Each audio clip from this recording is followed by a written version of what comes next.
Hey guys, I'm doing a video today, and just what I'll be doing is a equestrian pet peeves video. I attempted this video before once, but it didn't exactly come out the way I wanted it to, and I didn't really have a mass list. I actually just threw this video together in the last 10 minutes, so please excuse that. It's not very well put together, but it's Thursday night at like 6:40, and I haven't gotten a video up. I've been really terrible about getting them up, so I just figured I'd try to throw one together for you guys, and I'm sure it'll be super boring, and I'm sure the lighting is like terrible. I look like crap, so it's good. But really, before I get into this video, I want to do my feature for this week. So this week for you guys, I have Coya. Her name is Coya, and she asked me to feature her ass quite a bit ago also, but as you guys know, didn't have a way to film for the longest time, and I will put her username on the screen somewhere. So her ask is 3 horses, 1 girl, and it just has the numbers and then the words all in lowercase.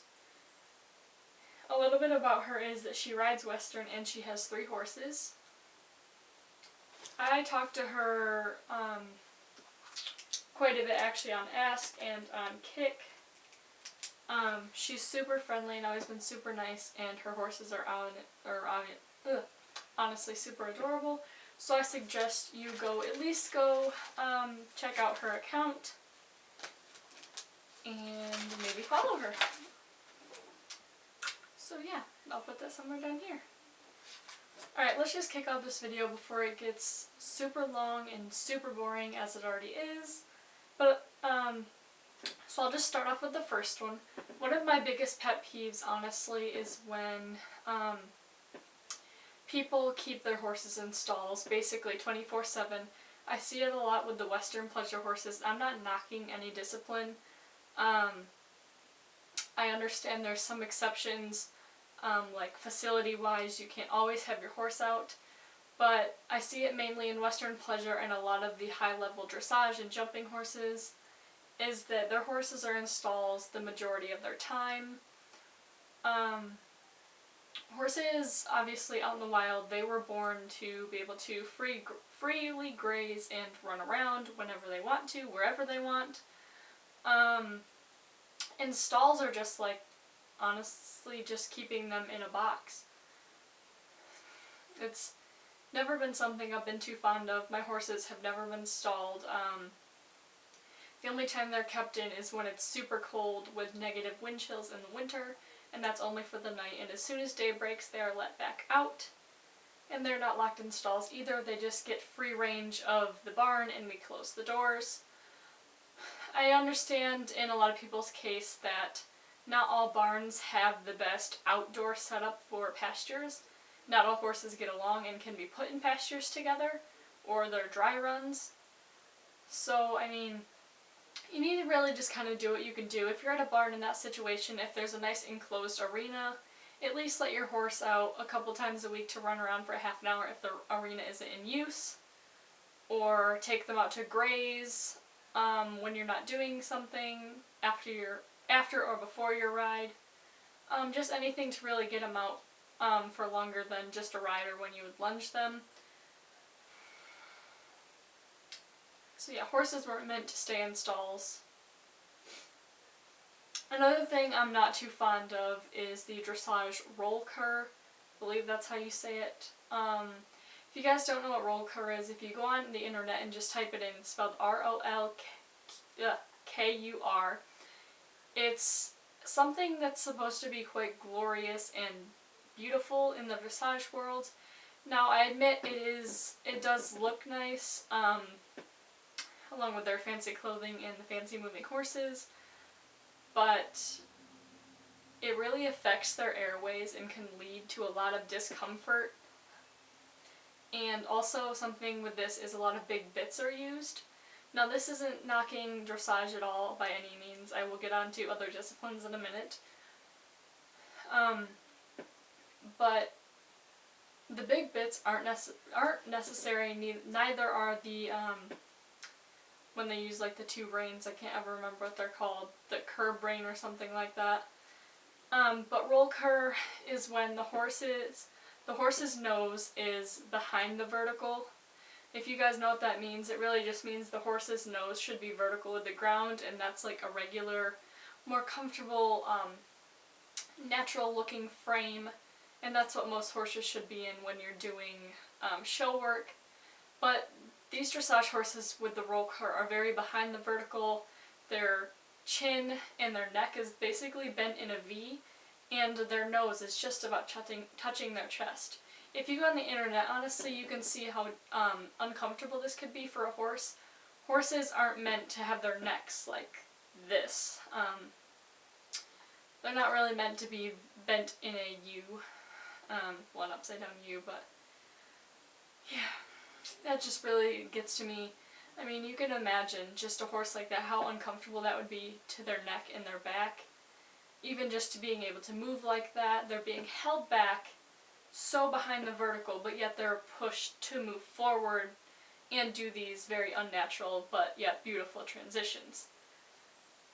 But yeah, that's just another thing. I have a super long list over here. I'm going to go on with yet another discipline. I can knock anything in any discipline, even my own. There's a lot of things I do not like in my own discipline, and I will get to that also. But another thing is the Western pleasure methods and a lot of how the trainers and the riders act. Again, this isn't everyone in this discipline, it's just what I see a lot of, and it really gets to me. As a horse person, you want to see horses treated the best they possibly can be, and not all disciplines are in it for the well-being of the horse, as more of the fame and the passion and the look. But for Western pleasure, this is basically the opposite of dressage here, other than the collection part, but their heads are dropped almost to the ground where they could easily drag their nose on the ground. This isn't necessarily as bad as the roll cur, I assume, but this, having their head dropped so far down, almost touching the ground, puts so much weight on their front end, and this is what really causes a lot of navicular in Western pleasure horses. Because it puts most of their weight in their front end. And also something that bothers me with Western pleasure also is the super slow, unnatural movement.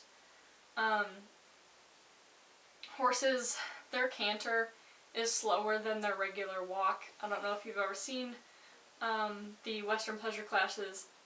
Not all horses or owners make their horses move at this almost draggingly, very slow, uncomfortable, unnatural speed. But a lot of it, again, is the beauty of it and what the judges look for. But it's just super unnatural, and I'm sure very uncomfortable for the horse. A lot of something else I see in the horse world is, in the Western pleasure horse world, is when they try to get their heads down. Yes, most of the time in training they use training forks, but outside of the show ring when they're warming up, I see a lot of them jerking on their faces. That's not necessarily, honestly, that's not necessary at all. They're trained when you can kind of like seesaw at their mouth, and they naturally will put their head down because that's how they were trained. But I see a lot of, if the horse doesn't have its head down, I watched it at a fair that I went to go help my friends with last year. There was this woman, and her horse had its head lower than horizontal or natural level height, but it wasn't necessarily dragging on the ground like she wanted it to. So she took her, I believe it was her outside rein, and she started jerking on her horse's mouth. Every time she jerked on that, you could see the horse's mouth, and like she would jerk, and there would be like 4 more wrinkles added to where the bit was. Now granted, this wasn't a big shanked bit at all, it was some sort of just a loose ring snaffle deal, but that still hurts. You're yanking on your horse's bars of its mouth and possibly clanking its teeth together. Horses' mouths shouldn't be ripped on like that, it's just unnecessary. Something else I hate, and this also could be bashing my own discipline, is the big spurs that people use. I only use spurs on one of my horses that I haven't ridden in a year because he's almost dead to his sides.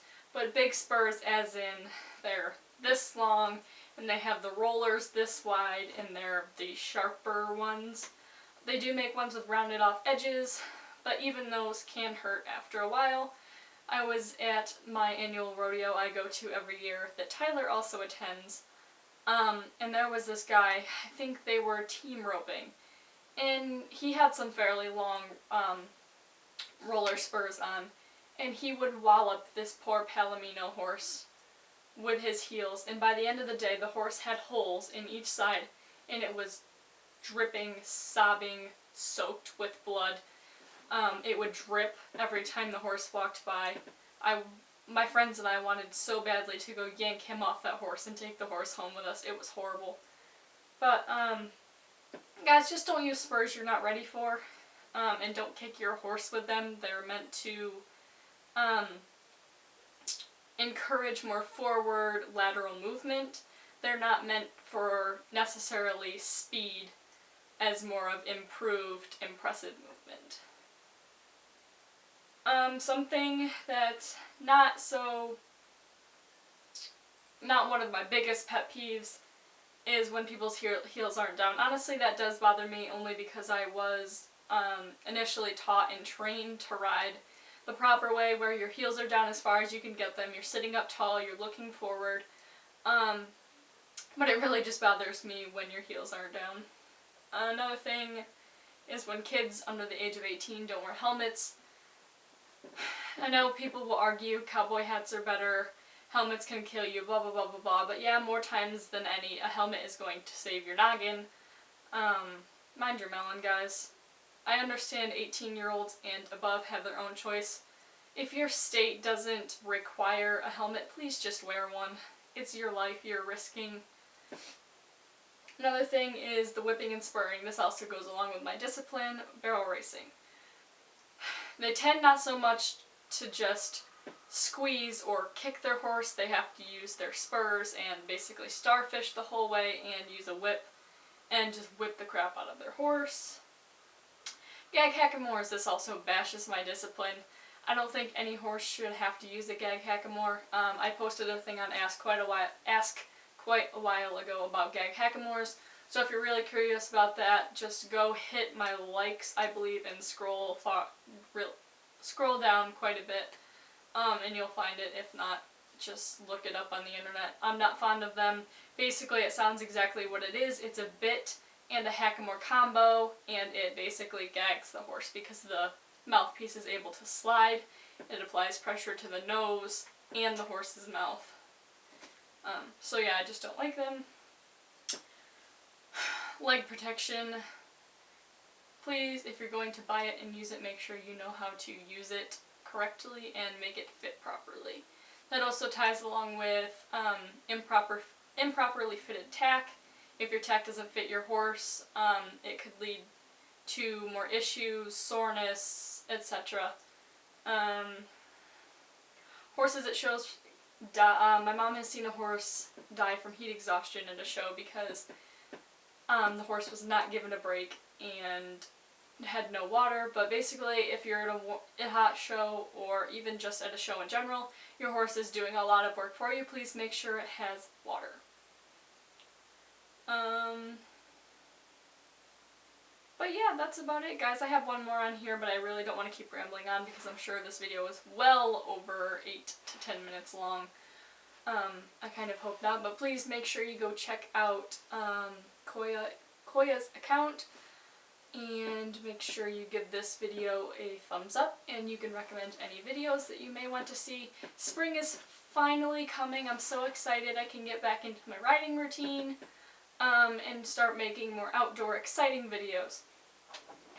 So, yeah, I guess I'll see you guys next week. Bye!